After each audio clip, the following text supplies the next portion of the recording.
Gentlemen, welcome to EFET Interviews. You are in the newest room addition to the studios, the Atomic Room. I got here Alex Tame, and I got here Chris Zero. Okay. With the transparent event happened at Beer Bash at the Reed Arena in College Station, Texas, we seen champion come out.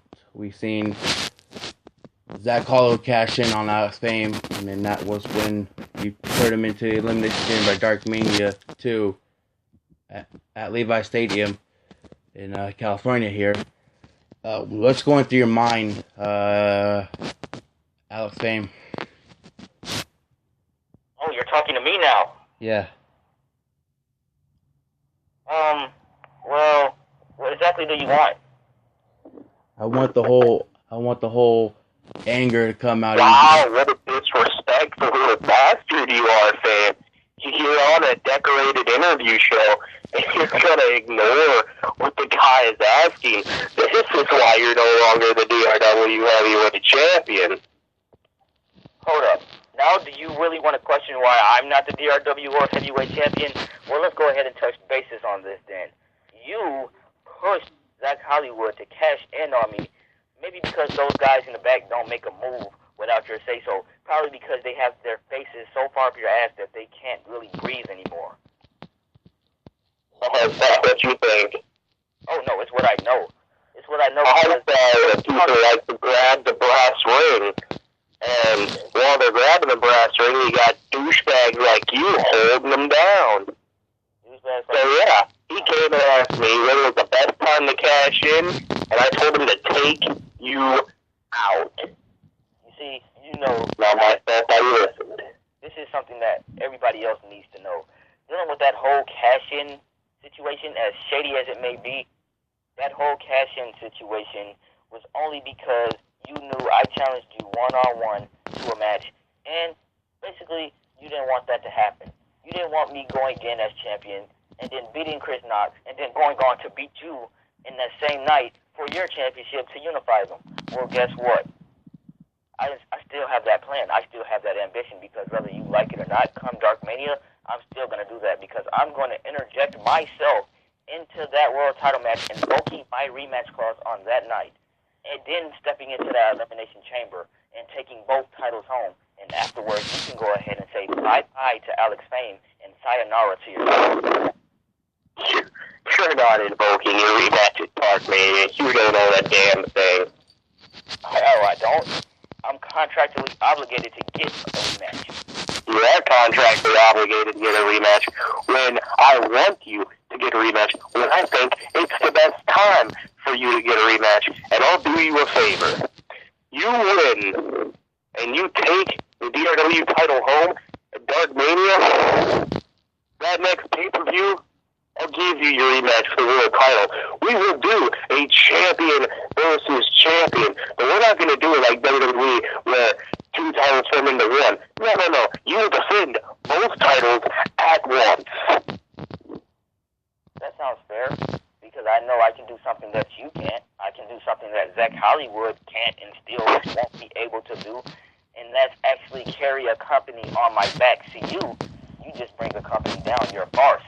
It's simple. You breaking the whole entire chain of Dark Rebellion Wrestling. You're the reason why Dark Rebellion Wrestling is actually turning into a rebellion. You are the cancer, just like Mia is the cancer, along with Adam Rush and the little so-called armor that melts under the fire.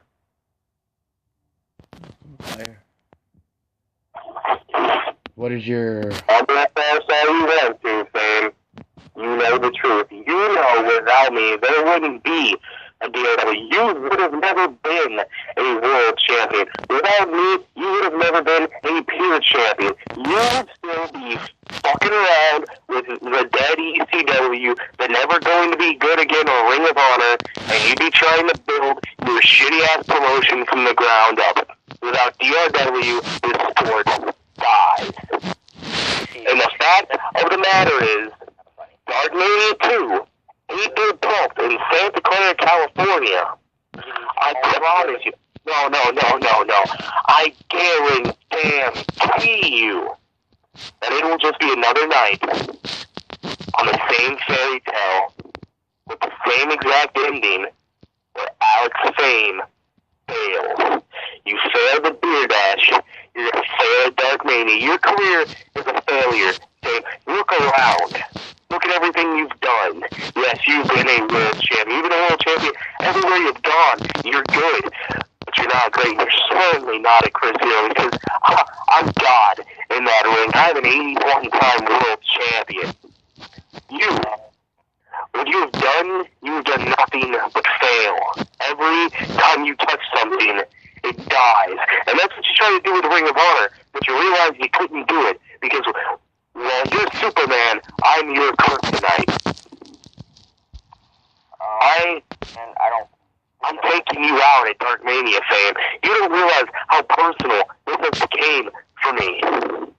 You see, without the DRW Championship, I don't need to be around. The only reason why I'm around is to make the new generation realize exactly what they need to continue. And Alex Fame, you are not the right guy. I like a pizza with, all the toppings on it. No anchovies. I don't deal with that. Oh no, I can hold it. I'm not busy at all. See, let the transparency event happen at Beer Bash. Now we go on to an event here in my local backyard, known as Los Angeles, California, baby. We are here in Staples Center, where we are witnessing a tag team war. The DRW champion Chris Zero, the DRW World Heavyweight Champion Zach Hollywood versus Alex Fame, and your 2015 Extreme Rumble winner Chris Knox. Correction, I said it last time, and I'll say it again. I didn't sign any contract. Chris Knox is a real world champion when Alex Fame is a farce. He is a guy who, when the world title was put on him, the title instantly lost prestige. I was talking and I wasn't finished, so you shut up while I'm talking. Nobody cares when you're talking, Fame.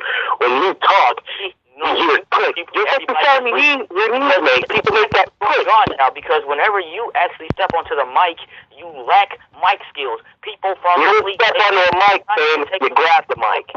See, that's the funny thing about it, because whenever you decide to come out and make whatever you call a promo, then people decide that's when we're going to go ahead and take our bathroom break or get some food. See, dealing with this whole thing, the only thing that you're good at is selling merchandise.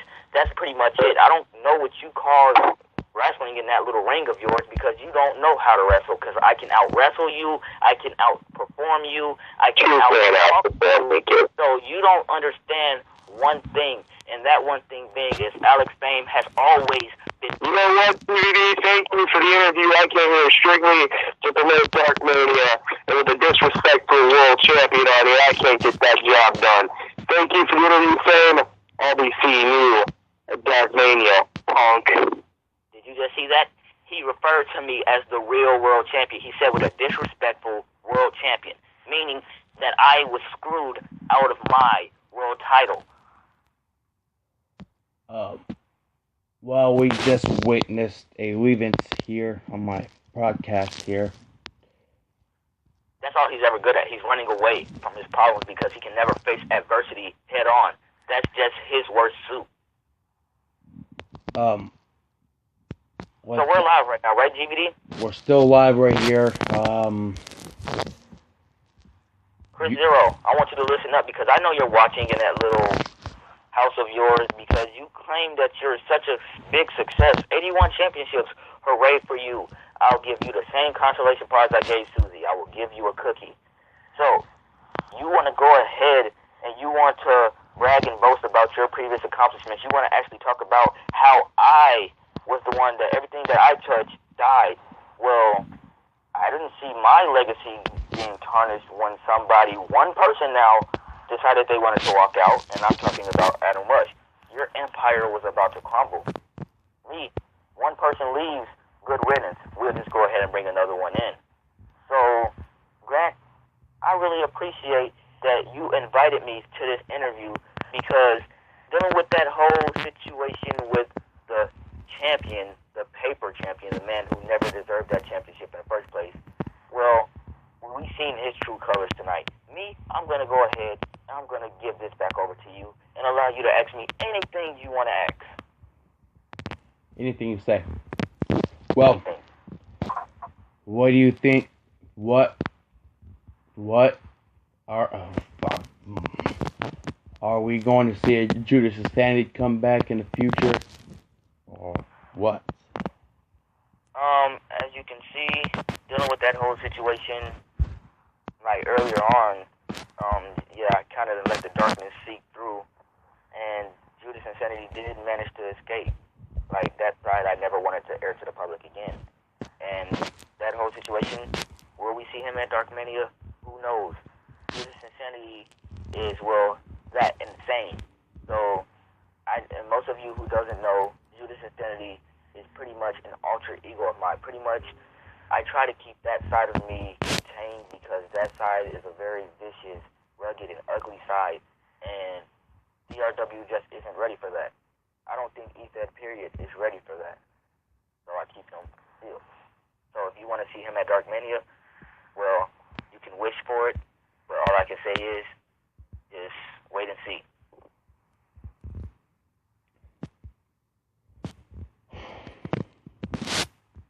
I have nothing to ask right now. Well, I have something to say, and I'll wait for you to, well, I'll go ahead and just take the floor until you actually think of something. I mean, this is supposed to be an interview, and you're supposed to already have questions prepared, but, I mean, we've been doing this little dance for a little bit now, so I guess I'll take the lead. Dealing with that whole thing at SmackDown, like you were saying before, the so-called champion once again rudely left on your show after he was invited. So he left without me actually saying my piece. What I was about to say is I never signed a contract, which means I don't think I should actually compete that night. Now, I don't hate Chris Knox. I don't necessarily like the guy either, but I don't hate him. I hate Zach Hollywood. I hate Chris Zero. Does that mean I will actually team with Chris Knox? No. Because this is, the only second time I'm hearing of this match, and yet still no word from management. This is because this is some type of wicked way that management wants to get back at me for leaving DRW. And quite frankly, I don't care. You fire me, that's on you. I have other options. I stated that last night. You have TNW, Hard Knocks Wrestling, Ring of Honor, ATW. The list goes on. But, I mean, that's their choice. If they want to fire me, go ahead. They have Zach Hollywood, right? A champion who only showed up once. With me, I showed up every single night. So, if they want to deal with a temporary champion rather than a permanent champion, then that's their prerogative, not mine. Do you have any questions now?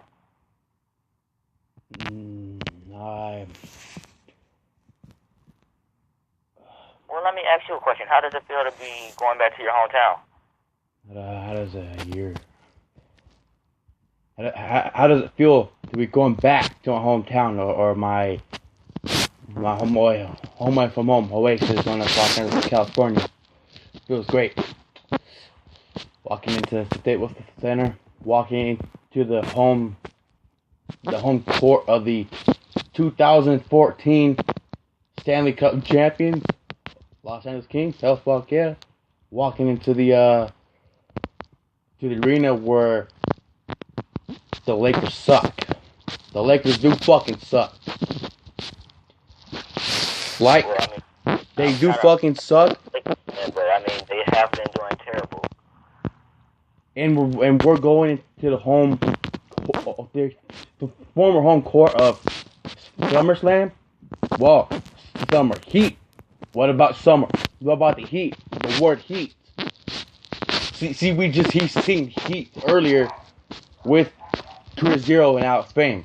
We just seen both of the heatness coming out of each other. You call that heat? No, I just call that that guy running his mouth. While he was talking, I actually made an order for pizza. It should be coming in any time now. That just showed how important whatever he had to say was. It wasn't. And as far as the little Bullet Club go, I haven't forgotten what they've done to my wife. And yes, she's at home recovering. So, one power bomb, right? That deserves a super kick for each person. And I think I'm going to save a special one for Chris Zero when I kick his teeth down his throat and take what he loves the most away from him, just like I had what I love almost as nearly as much as my wife taken away from me. And he said that I'm not eligible to get my rematch clause at Dark Mania, and that's because he knows Zach Hollywood cannot beat me one-on-one. He couldn't even beat me in a triple threat match. So, and speaking of Zach Hollywood, me and him got into a little altercation over social media earlier, and he said that he would actually put his championship on the line anytime, any place, anywhere, and he will beat me 1, 2, 3 again. But see, here's the problem. I was already worn down. I still went down fighting. And on top of that, I will still come back up fighting. So if he wants to put his championship on the line, I say, why even do this tag team match come SmackDown? Let's go ahead and make it a championship match. But once again, management wouldn't allow that. So I'm going to go ahead. I'm going to buy a ticket, sit front row with my wife, who will be there. And let's just say, if the Bullet Club decides to show up, then that means they're just showing up to their own funeral. They may have a trick up their sleeve, but I have one of my own.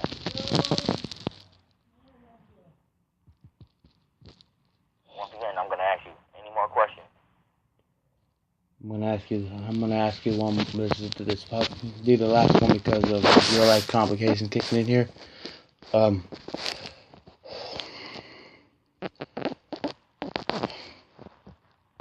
What do you think? What do you think about the loser leave DRW match at Dark Mania between Josh Knight and Torrance Banks, or known as THB? What do you think about that match going into the main event? Because there was that stipulation because loser leave DRW, only one winner can advance to inside the Elimination Chamber at Dark Mania. What do you think about that match? I don't care. Me and Knight haven't seen eye to eye for quite some time now, and Banks, me and him are somewhat seeing eye to eye, but at the same time, I feel like it's just a mutual, a certain disgust between us. Like, we have disgust for one another, and it's like it's been building for quite some time now, and honestly, that's something that I'm working to build on. Like, my social skills, they could be better. His could too. So could Knight's. I know both men. I know what they bring to the table, and it's gonna be a fight. It's gonna be a straight down fight, not a wrestling match, but a fight. Both men have hatred for each other, and hatred isn't even a word to describe it. So, I mean, dealing with that whole match, I can't really say who's gonna win necessarily, because they've known each other for a while. Every place that I've been, they've been, or vice versa. And it's just been an ugly fight with these two. And it even leaked into me getting involved into it. So when it comes down to it, it'll be a little bit of closure for me, because then I'd actually be able to breathe and actually sleep at night instead of worrying about who's going to come at me from different angles and why I'm getting yelled at 3 o'clock in the morning for some reason. So then when it comes down to it and that bell sound, whoever wins is the best man. And hey, may the best man win, but just know when they step into that chamber at Dark Mania, they're coming into an early retirement match regardless. Thank you very much, Al Payne. Thank you very much, and it's been a really great night here in California. Now time to do what I do best, and that is dominate and decimate. So, have a great day, and I love you guys.